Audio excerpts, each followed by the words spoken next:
Hello friends, मैं विनोद स्वागत करता हूं आपके अपने यूट्यूब चैनल मेहुलुस पर।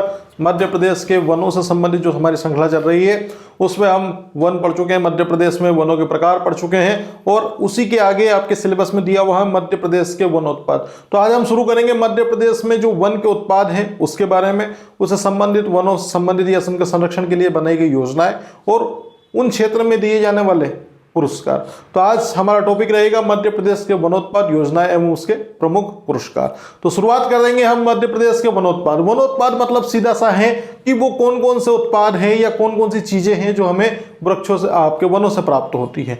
तो इसके अंतर्गत देखते हैं। तो पहला हमारा वनोत्पाद आता है वो कौन सा भैया? सागौन।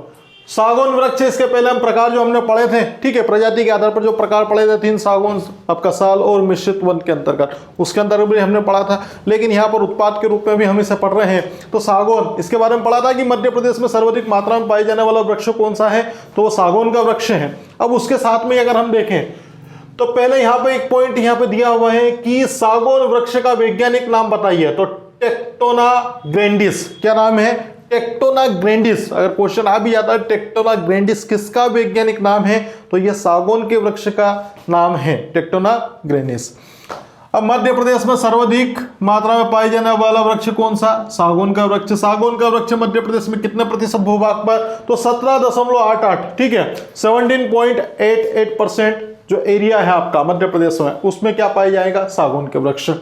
अब सागौन के वृक्ष का उपयोग कहां पर होगा? इमारती लकड़ी बनाने में, फर्नीचर बनाने में, मतलब आपका बेडशीट हो गए, सोफे सेट हो गए, उसके साथ में अन्य जो दरवाजे हो गए, खिड़की हो गए, इसका, ठीक है, उपयोग किया जाता है बनाने के लिए, ठीक है। तो उसके बाद आता है इसका क्षेत्र कौन कौन से भागों में पाया जाता है। बोरिया बेरड़ पढ़ा था हमने, कहां पर? होशंगाबाद में। तो इसमें मुख्य रूप से सागौन के वृक्ष पाए जाते हैं।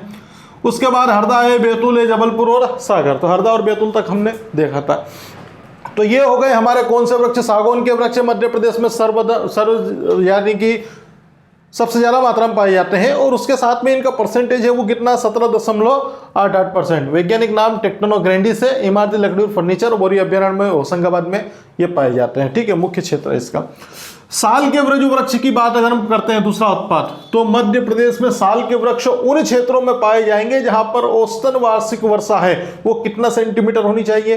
120, 120। अब 120 का जो सेंटीमीटर का जो हमने पढ़ा था एक लगभग औसत, वो कहां पर पढ़ा था? वो हमने पढ़ा था उष्ण कटिबंधीय अर्धपर्णपाती वन के अंतर्गत। तो यहां पर उष्ण कटिबंधीय अर्धपर्णपाती वन के अंतर्गत कौन आएगा?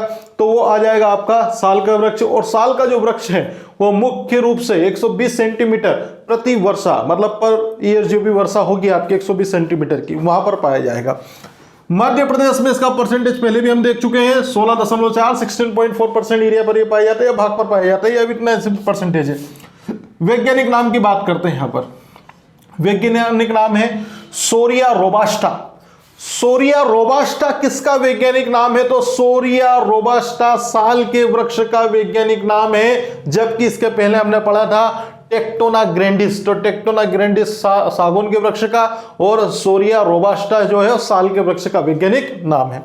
अब आता है एक मेन पॉइंट कि साल के वृक्ष को नष्ट करने वाला कीट कौन सा है, मतलब कौन सा वो कीट है जो साल के वृक्ष को खत्म कर देता है, ठीक है, उसका नाम है बोरार कीट। क्या नाम है? बोरार। और क्वेश्चन आ भी जाता है कि कौन सा कीट नष्ट करता है, तो बोरार का जो कीट है या बोरार कीट है वो साल के वृक्ष को नष्ट कर देता है। और रेलवे स्लीपर कारखाना मध्य प्रदेश में कहां पर है? तो रेलवे स्लीपर कारखाना मध्य प्रदेश के बुधनी में। और बुधनी जो है वो किस जिले का भाग है? तो ये सीहोर जिले का भाग है, ठीक है। तो बुधनी सीहोर में जो रेलवे स्लीपर कारखाना है उसमें जो स्लीपर बनाने में है वो मुख्य रूप से किस वृक्ष की लकड़ियों का उपयोग होता है? तो साल के वृक्ष की लकड़ियों का उपयोग रेलवे स्लीपर के निर्माण के लिए किया जाता है। कहां कारखाना? बुधनी में है। बुधनी किसका भाग है? सीहोर, ठीक है। शिवराज सिंह जो चौहान हमारे मुख्यमंत्री माननीय है उनका क्षेत्र विधायक के लिए। अब साल के वृक्ष की जो लकड़ी होती है वो कठोर होती है, मजबूत होती है और कलर में कैसी होती है? भूरी होती है। तो ये कोई ज्यादा महत्वपूर्ण नहीं है। अब आता है तीसरे नंबर पर वनोत्पाद तेंदुपत्ता। तेंदुपत्ता की बात करें तो इसका वैज्ञानिक नाम है डायोस्पाइरस मेलेनोक्साइलोन। क्या नाम है? डायोस्पाइरस मेलेनोक्साइलोन। देश में सर्वाधिक उत्पाद कहां पर होता है तेंदुपत्ता का, तो वो मध्य प्रदेश में होता है। अगर पूछ ले यहां पर कि देश में सर्वाधिक तेंदु उत्पादन करने वाला राज्य कौन सा है, तो मध्य प्रदेश देश का सबसे अधिक तेंदुपत्ता उत्पादन करने वाला राज्य है और लगभग देश का 25% 25% जो है तेंदुपत्ता वो अकेला मध्य प्रदेश के द्वारा उत्पादित किया जाता है। और मध्य प्रदेश में अगर सर्वाधिक मात्रा में अगर आपसे पूछ ले कि तेंदुपत्ता किस जिले में होता है, कि मध्य प्रदेश में सर्वाधिक मात्रा में तेंदुपत्ता का उत्पादन कहां होता है, तो मध्य प्रदेश के सागर जिले में। ठीक है, मध्य प्रदेश के सागर जिले में तेंदुपत्ता का सर्वाधिक उत्पादन किया जाता है। तेंदुपत्ता की अगर बात करें तो इसका उपयोग बीड़ी बनाने में किया जाता है। ठीक है, बीड़ी बनाने में, बीड़ी तो देखी होगी आप लोगों ने, अलग अलग वैरायटी की बीड़ियां आती हैं। ठीक है, तो बीड़ी बनाने में उपयोग किया जाता है, मध्य प्रदेश के सागर में पाया जाता है। और तेंदुपत्ता का राष्ट्रीयकरण कब किया गया था, तो 1964 1964 में तेंदुपत्ता का राष्ट्रीयकरण किया गया था, ताकि इस वन उत्पाद का अधिक से अधिक मात्रा में क्या किया जा सके, उपयोग किया जा सके। खेर वृक्ष की बात करें हम, सेनेगेलिया केटेचू, क्या नाम है, सेनेगेलिया केटेचू इसका वैज्ञानिक नाम है। वैज्ञानिक नाम इसलिए बताया जा रहा है ताकि अगर पूछ ले प्रश्न में कि इस वृक्ष का फला का क्या वैज्ञानिक नाम होगा, तो सेनेगेलिया केटेचू किसका है, तो ये आपका रहेगा खेर वृक्ष का। खेर वृक्ष से कौन सी जनजाति कत्था निकालती है, ये मोस्ट आईएमपी क्वेश्चन बनेगा यहां पर।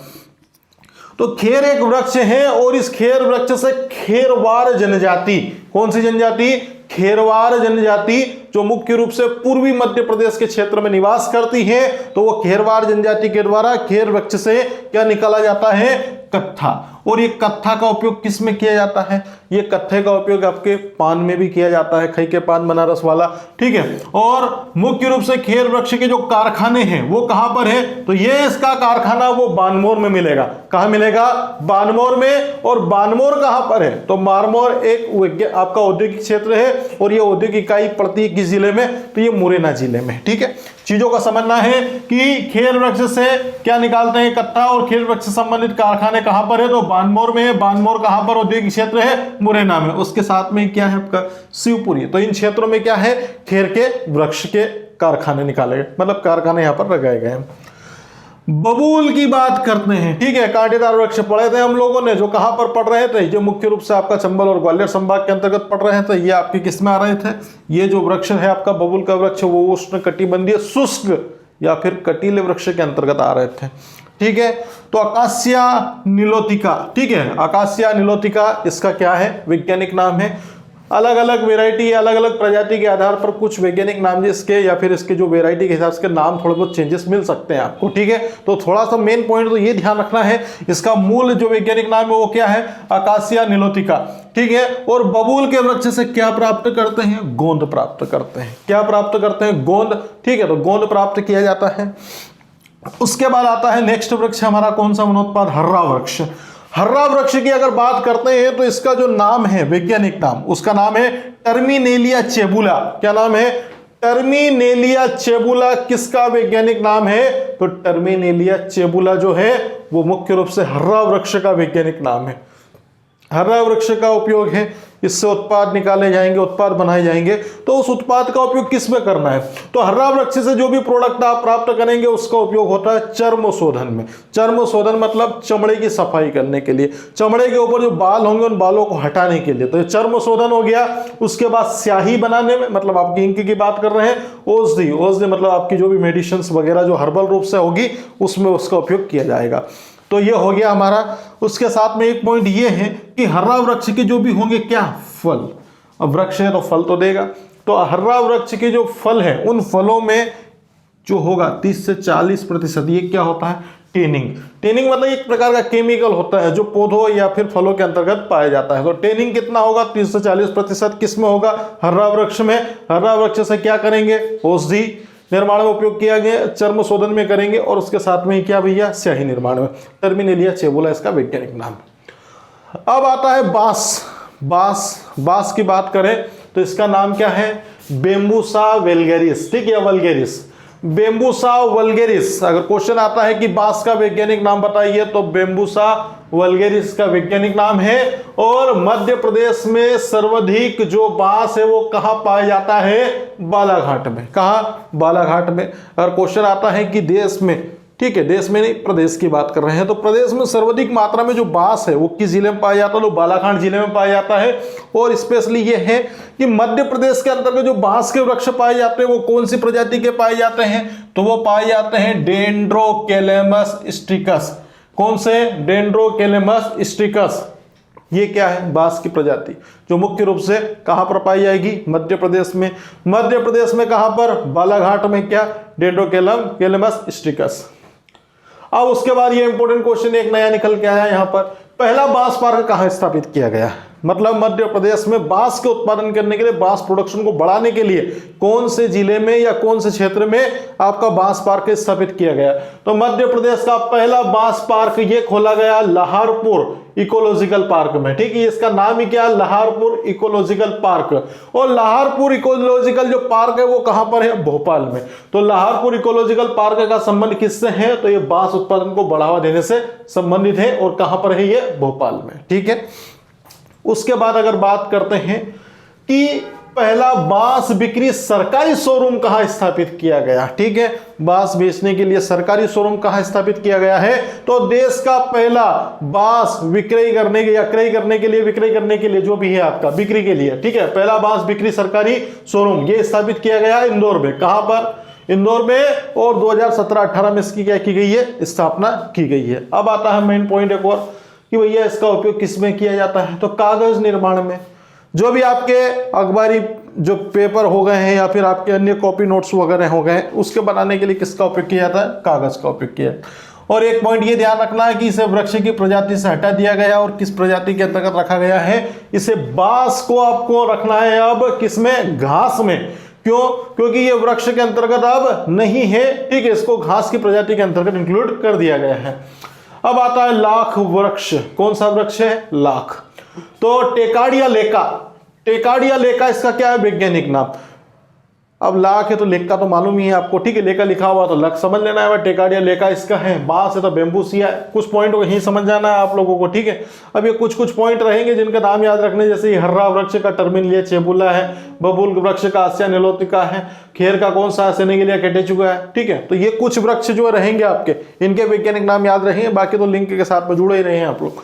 तो लाख वृक्ष का वैज्ञानिक नाम है टेकाडिया लेका। और लाख जो है वो किससे प्राप्त होगा? एक इंपॉर्टेंट पॉइंट बनेगा यहाँ पर कि लाख से जो हम प्राप्त करते हैं, लाख वो किससे प्राप्त होता है? ये एक प्रकार का क्या होता है? एक प्रकार का लिक्विड होता है। ठीक है, ये किससे प्राप्त होता है? ये नर से प्राप्त होता है कि मादा से प्राप्त होता है? ठीक है, क्योंकि अब कीट है तो कीट एक नर में भी जाएगा और एक मादा में भी जाएगा। तो हमें समझना यह है कि जो लाख है वो मुख्य रूप से किससे प्राप्त होता है? मादा से। किससे? मादा से। उस मादा का नाम क्या है? तो उस मादा का नाम है लेसिफेरा लेक्का। ठीक है, उस मादा कीट का नाम है लेसिफेरा लेक्का। और इसके द्वारा ही हम क्या प्राप्त करते हैं? ये हम लाख प्राप्त करते हैं। अब लाख का जो कारखाना है सरकारी वो कहां पर है? उमरिया। तो उमरिया मध्य प्रदेश का एक जिला है जिसके अंतर्गत लाख का क्या लगाया गया है? कारखाना लगा गया है। अब क्यों लगाया गया है? क्योंकि लाख का उपयोग किस में करते हैं भैया? तो बता देना है कि लाख का उपयोग मुख्य रूप से चूड़ी निर्माण, मतलब चूड़ियां, उसके बाद आपके जो चूड़े होंगे, चूड़ी होंगी और अन्य जो सौंदर्य सामग्री की संबंधित वस्तुएं होंगी उनको बनाने के लिए किया जाता है। अब आता है नेक्स्ट आपका कौन सा वृक्ष? भिलवा। ठीक है, ये भिलावा वृक्ष भी बोलते हैं इसको। ठीक है, सेमेकेरपस एनाकार्डियम। क्या नाम है? सेमेकेरपस एनाकार्डियम। किसका वैज्ञानिक नाम है? तो सेमेकेरपस एनाकार्डियम भिलावा वृक्ष का वैज्ञानिक नाम है। और भिलावा के वृक्ष सर्वाधिक मात्रा में कहां पाए जाते हैं? तो ये पाए जाएंगे छिंदवाड़ा में। क्यों? क्योंकि बांस के सर्वाधिक वृक्ष कहां पर पाए गए थे? हमने वृक्ष की श्रेणी हटा दिया उनको, लेकिन हमने क्या माना? घास। वो अभी माना, पहले वृक्ष के अंतर्गत चला था। बांस कहां पर? बालाघाट में। और उसके बाद अगर हम बात करते हैं किसकी? भिलावा की, तो भिलावा सर्वाधिक मात्रा में कहां पर? तो वो पाया जाता है आपका छिंदवाड़ा में। अब छिंदवाड़ा में है तो इसका उपयोग किस में करेंगे? तो आपका स्याही और पेंट। पेंट मतलब ये आपका रंग रोधन करने के लिए, और पेंट हो गया, और स्याही यही आपका जो हमने देखा अभी तक। ठीक है, तो ये प्रमुख रूप से हमने क्या देखे हैं? हमने देखे वन उत्पाद जो वनों से हमने प्राप्त किए थे, ठीक है, जिसमें हमने साल देखा, सागौन देखा, तेंदुपत्ता देखा, ठीक है। अब शॉर्ट में एक दो देख लेते हैं। सागौन वृक्ष है मध्य प्रदेश सर्वाधिक मात्रा में 17.88% भाग पर है। बोरी अभ्यारण्य इसका मुख्य स्थान है। साल वृक्ष कितने सेंटीमीटर वर्षा वाला क्षेत्र, 120 सेंटीमीटर वर्षा वाला क्षेत्र है। वैज्ञानिक नाम आपको याद रखने भैया, है ना। साल के वृक्ष कितना 16.4% भाग पर। साल के वृक्ष को कौन सा कीट नष्ट करता है, तो आपका बोरार कीट क्या कर देता है, नष्ट कर देता है। रेलवे स्लीपर कारखाना कहां पर है, बुधनी सीहोर में है। यहाँ पर किसके वृक्ष का उपयोग किया जाता है, साल वृक्ष का उपयोग स्लीपर बनाने में किया जाता है। लकड़ी कठोर मजबूत, एक सामान्य पॉइंट है। तेंदुपत्ता है, देश में सर्वाधिक तेंदु उत्पादन मध्य प्रदेश में होता है। 25% तेंदु उत्पादन यहाँ होता है। मध्य प्रदेश में सर्वाधिक किस जिले में होता है, तो सागर में होता है। राष्ट्रीयकरण कहाँ कब किया गया, 1964 में किया गया। तेंदुपत्ता का उपयोग किस में होता है, ये होता है आपका बीड़ी बनाने में, ठीक है। वृक्ष की बात करें यहाँ पर खेर की, खेरवार जनजाति कत्था से निकालती है, कहां पर है इसका कारखाना, बानमोर, मुरैना और शिवपुरी में। बबूल वृक्ष है, इससे गोंद प्राप्त करते हैं। हर्रा वृक्ष में क्या होगा, उसके जो हर्रा के जो फल होंगे उसमें 30 से 40% टैनिंग होगा और चर्म शोधन शाही औषधि में किया जाता है। बांस क्या है, तो बांस के अंतर्गत हमने देखा है यहाँ पर पेम्बुसिया वल्गेरिस एंड डेंड्रोकोलम स्टिकस है आपका, सर्वाधिक मात्रा में ये कहां पर पाया जाता है, बालाघाट में। पहला बांस पार्क कहां पर, ये इंपोर्टेंट पॉइंट यहाँ पर सारे इंपोर्टेंट है। सर्वाधिक मात्रा में बांस बालाघाट में। पहला बांस पार्क लहारपुर इकोलॉजिकल पार्क कहां पर है, भोपाल में खोला गया है। पहला बांस बिक्री सरकारी शोरूम ये इंदौर में 2017-18 में खोला गया है। और इस वृक्ष को इस वृक्ष प्रजाति हटाकर घास माना गया। इधर बचता है आपका लाख, तो टेकाडिया लेका इसका वैज्ञानिक नाम है। और ये इंपोर्टेंट पॉइंट बन जाता है यहाँ पर, मादा लाख कीट का नाम बताए तो लेसीफेरा लेक का एक मादा है जिसके द्वारा ये कीट आपका प्राप्त करेंगे। उसके बाद भिलवा है, तो भिलवा सर्वाधिक मात्रा में कहां पाया जाता है, छिंदवाड़ा में। और पेंट और स्याही बनाने में इसका उपयोग किया जाता है। स्क्रीनशॉट ले लीजिए। उसके बाद देखते हैं मध्य प्रदेश की प्रमुख योजनाएं, वन संबंधित और पुरस्कार।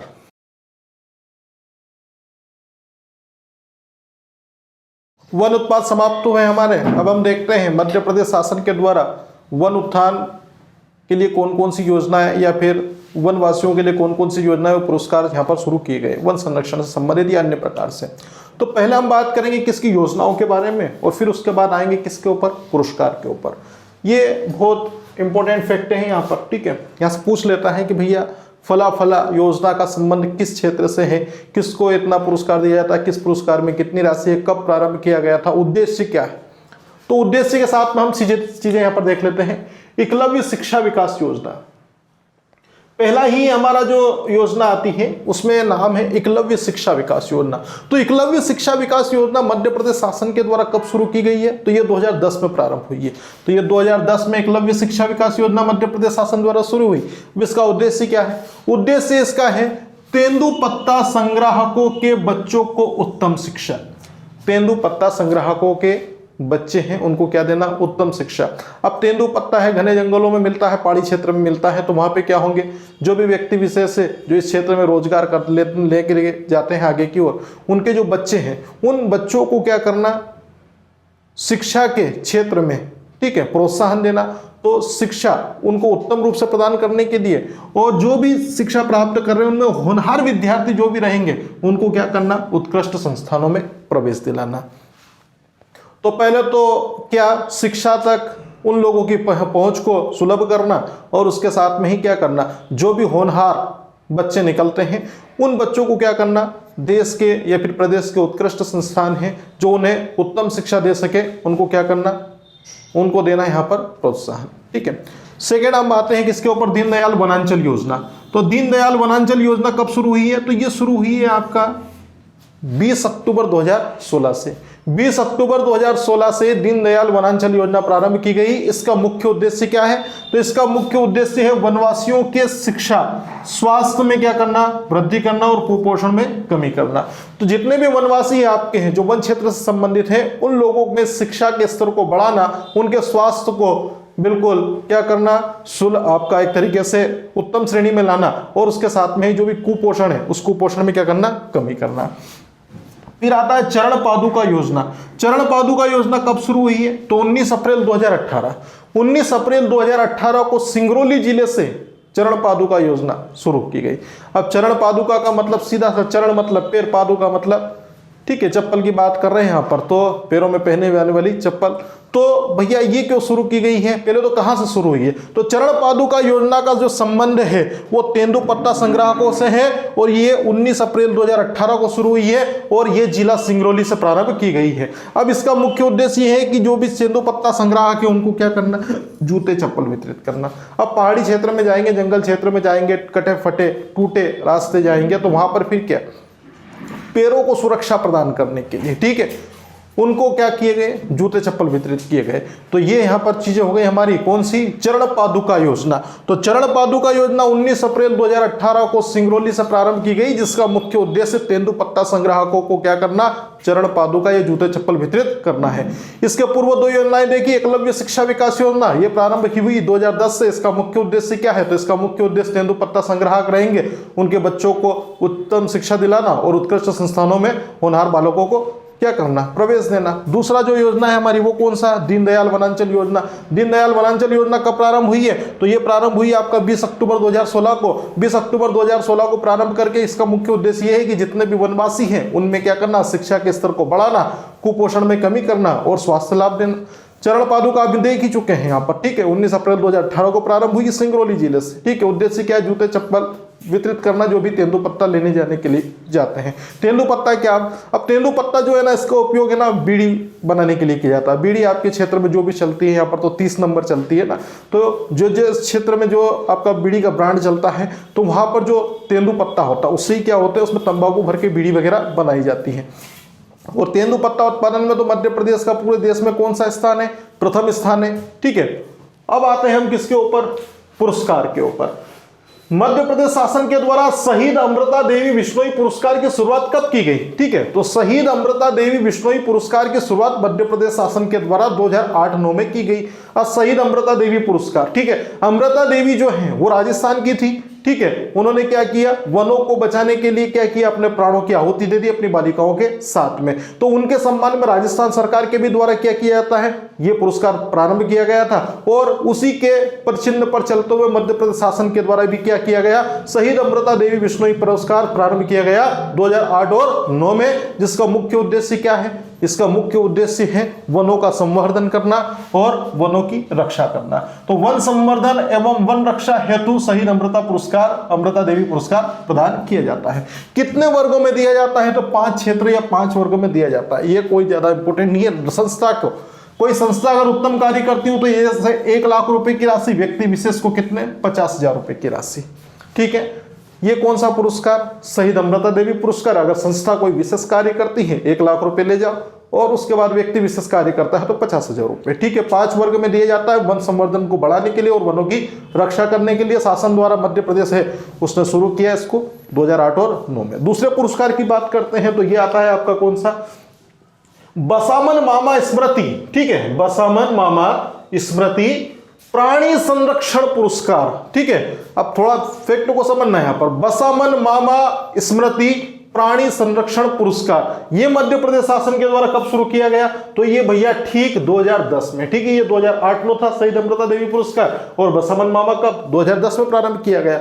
अब इसका मुख्य उद्देश्य क्या है, वन्य प्राणियों का संरक्षण, ठीक है, वन्य प्राणी संरक्षण है। तो अब दोनों में डिफरेंस क्या है, दोनों में डिफरेंस ये है कि शहीद अमृता देवी जो बिश्नोई पुरस्कार है वो वनों का संवर्धन करना है और वनों की रक्षा करना है। वहां पर आपको वृक्ष को कटने से बचाना है, वृक्षों को लगाना है ताकि वन क्षेत्र में क्या हो सके, वृद्धि हो सके। जबकि यहां पर बसामन मामा स्मृति प्राणी संरक्षण पुरस्कार है, इसका मुख्य उद्देश्य यह है कि आप यहां पर वन तो लगाए लेकिन उसके साथ में मुख्य उद्देश्य यह है कि आप वन्य प्राणी की क्या करें, सुरक्षा करें। तो वन्य प्राणी के संरक्षण हेतु क्या किया गया है, ये आपका बसामन मामा स्मृति पुरस्कार शुरू किया गया। पहली राशि इसमें 2 लाख रुपए दी जाती है, दूसरी राशि इसमें 1 लाख रुपए दी जाती है, और तीसरी राशि है वो 50,000 रुपए दी जाती है, ठीक है। 2 लाख रुपए, 1 लाख रुपए और 50,000 रुपए, 3 राशि यहां पर दी गई थी। और शहीद अमृता देवी पुरस्कार में आपको संस्था को 1 लाख रुपए, व्यक्ति को 50,000 रुपए, ठीक है।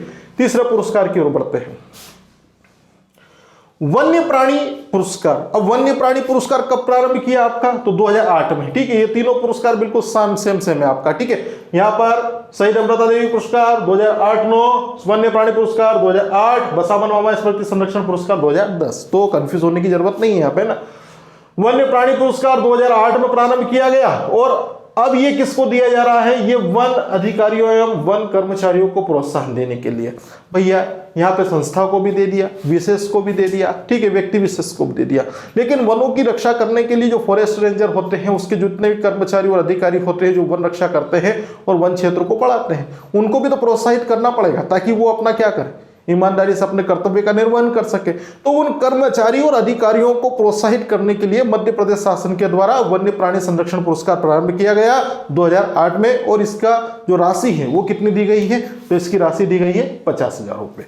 ठीक है, 50,000 रुपये। अब उनको अगर प्रोत्साहन नहीं देंगे तो क्या होगा? उनको कैसे मोटिवेशनल, कैसे मोटिवेट करेंगे आप वहां पर? वो तो क्या फिर नहीं तो लेंगे रिश्वत, काटो जंगल, कितने काट सकते हो, काट दो, हमें क्या है। ठीक है, तो ऐसे लोगों को भी क्या करना, एक तरीके से अपने कर्तव्य का बिल्कुल क्या करना, बोध करवाना। तो वन संबंधी योजनाएं हमने देखी, पुरस्कार देखें, एक बार और थोड़ा शॉर्ट में देख लेते हैं।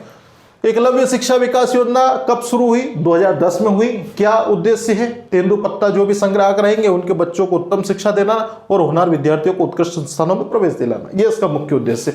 दीनदयाल वनांचल योजना कब प्रारंभ हुई? तो 20 अक्टूबर 2016 को प्रारंभ हुई। यहां पर क्या करना? यहां पर भी शिक्षा है, लेकिन यहां पर स्वास्थ्य के साथ में कुपोषण में कमी करना। ठीक है, शिक्षा को बढ़ावा देना, लेकिन यहां पर दीनदयाल में क्या करना? दीनदयाल, दीन मतलब गरीब होता है, दयाल मतलब दया करने वाला। ठीक है, तो दीनदयाल का मतलब ही क्या होगा? जो गरीबों को क्या करे, एक सहायता प्रदान करे, उनके प्रति क्या करे, एक समर्पण का भाव रखे, सहानुभूति उनके अंतर्गत रखें। तो ये दीनदयाल वनांचल योजना है, आपका 20 अक्टूबर 2016 को प्रारंभ हुई। और ये क्या करती है? वन्य आपके जो भी वनवासी रहेंगे उनके शिक्षा के स्तर को बढ़ाती है और मुख्य उद्देश्य इसका कुपोषण में कमी करके उनके स्वास्थ्य स्तर को बढ़ाना है। अब आता है चरण पादुका योजना। चरण पादुका योजना है 19 अप्रैल 2018 को प्रारंभ हुई। कहां से प्रारंभ हुई? आपका सिंगरौली से प्रारंभ हुई। यहां पर क्या करना? चरण पादुका वाला तेंदुपत्ता संग्राहकों को जूते चप्पल वितरित करना। सही नम्रता देवी बिश्नोई पुरस्कार की शुरुआत 2008-9 में हुई। क्यों दिया जाता है? वन संवर्धन और वन रक्षा के लिए दिया जाता है। कितनी श्रेणियों में दिया जाता है? 5 श्रेणियों में दिया जाता है। कितना पुरस्कार दिया जाता है? व्यक्ति को और संस्था को। तो संस्था को 1 लाख रुपए, व्यक्ति को 50,000 रुपए। बसामन मामा स्मृति प्राणी संरक्षण पुरस्कार की शुरुआत कब हुई? 2010 में हुई। यहां पर विशेषता क्या है? यह सिर्फ वन्य प्राणियों के संरक्षण या वन्य जीवों का संरक्षण करने के लिए दिया जाता है। फर्स्ट इसका 2 लाख रुपए है, सेकंड आपका 1 लाख और थर्ड कितना है? 50,000 रुपए। वन्य प्राणी पुरस्कार की शुरुआत करते हैं कब? मध्य प्रदेश शासन 2008 में वन अधिकारी और कर्मचारियों को प्रोत्साहन देती है और 50,000 रुपए की राशि दे देती है। ठीक है, तो ये हमारा वीडियो समाप्त हुआ जिसमें हमने वन उत्पाद के साथ में क्या देखा? वन संबंधी योजनाएं और पुरस्कार। वीडियो अगर आपको पसंद आया है तो वीडियो को लाइक एंड शेयर करें, चैनल को सब्सक्राइब करें। मिलते हैं इसके बाद नेक्स्ट वीडियो में।